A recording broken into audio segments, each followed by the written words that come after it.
यदुवंश के प्रसिद्ध राजा शूरसेन श्री कृष्ण के पितामह थे। इनके पृथा नाम की कन्या थी। उसके रूप और गुणों की कीर्ति दूर दूर तक फैली हुई थी। शूरसेन के फुफेरे भाई कुंतीभोज के कोई संतान न थी। शूरसेन ने कुंतीभोज को वचन दिया था कि उनकी जो पहली संतान होगी उसे कुंतीभोज को गोद दे देंगे। उसी के अनुसार शूरसेन ने कुंतीभोज को पृथा गोद दे दी। कुंतीभोज के यहाँ आने पर पृथा का नाम कुंती पड़ गया। कुंती के बचपन में ऋषि दुर्वासा एक बार कुंतीभोज के यहाँ पधारे। कुंती ने 1 वर्ष तक बड़ी सावधानी व सहनशीलता के साथ उनकी सेवा शुश्रूषा की। उसकी सेवा टहल से दुर्वासा ऋषि प्रसन्न हुए और उसे उपदेश दिया और बोले, कुंतीभोज कन्ये, तुम किसी भी देवता का ध्यान करोगी तो वह अपने ही समान एक तेजस्वी पुत्र तुम्हें प्रदान करेगा। इस प्रकार सूर्य के संयोग से कुमारी कुंती ने सूर्य के समान तेजस्वी एवं सुंदर बालक को जन्म दिया। जन्मजात कवच और कुंडलों से शोभित वही बालक आगे चलकर शस्त्रधारियों में श्रेष्ठ कर्ण के नाम से विख्यात हुआ। लेकिन अब कुंती को लोक निंदा का डर हुआ। उसने बच्चे को छोड़ देना ही उचित समझा। इसलिए बच्चे को एक पेटी में बड़ी सावधानी के साथ बंद करके उसे गंगा की धारा में बहा दिया। बहुत आगे जाकर अधीर्थ नाम के एक सारथी की नजर उस पर पड़ी। उसने पेटी निकाली और खोलकर देखा तो उसमें एक सुंदर बच्चा सोता हुआ मिला। अधीर्थ निसंतान था। बालक को पाकर वो बड़ा प्रसन्न हुआ। सूर्यपुत्र कर्ण इस तरह एक सारथी के घर पलने लगा। इधर कुंती विवाह के योग्य हुई। राजा कुंतीभोज ने उसका स्वयंवर रचा।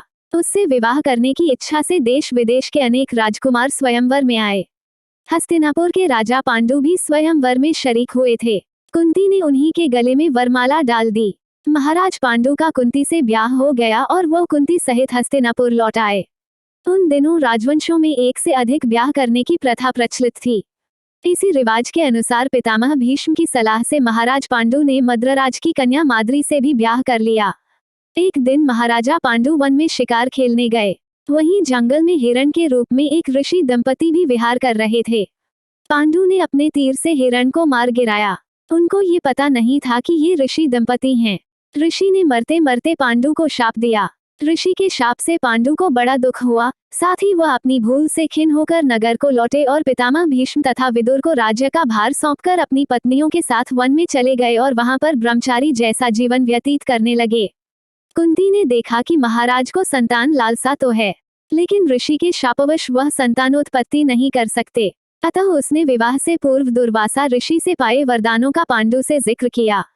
उनके अनुरोध से कुंती और माद्री ने देवताओं के अनुग्रह से 5 पांडवों को जन्म दिया।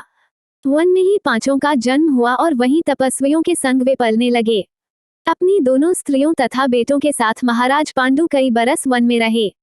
वसंत ऋतु थी। सारा वन आनंद में डूबा हुआ सा प्रतीत हो रहा था। महाराज पांडु माद्री के साथ प्रकृति की इस उद्गारमय सुषमा को निहार रहे थे। ऋषि के शाप का असर हो गया। तत्काल उनकी मृत्यु हो गई। माद्री के दुख का पार न रहा। पति की मृत्यु का वह कारण बनी, ये सोचकर पांडु के साथ ही वह भी मर गई। इस दुर्घटना से कुंती और 5 पांडवों के शोक की सीमा न रही। पर वन के ऋषि मुनियों ने बहुत समझा बुझाकर उनको शांत किया और उन्हें हस्तिनापुर ले जाकर पितामह भीष्म के सुपुर्द किया। युधिष्ठिर की उम्र उस समय 16 वर्ष की थी। हस्तिनापुर के लोगों ने जब ऋषियों से सुना कि वन में पांडु की मृत्यु हो गई है तो उनके शोक की सीमा न रही। पोते की मृत्यु पर शोक करती हुई सत्यवती अपनी दोनों विधवा पुत्र वधुओं अंबिका और अंबालिका को साथ लेकर वन में चली गई। तीनों वृद्धाएं कुछ दिन तपस्या करती रहीं और बाद में स्वर्ग सिधार गईं। अपने कुल में जो छल प्रपंच तथा अन्याय होने वाले थे उन्हें न देखना ही संभवतः उन्होंने उचित समझा।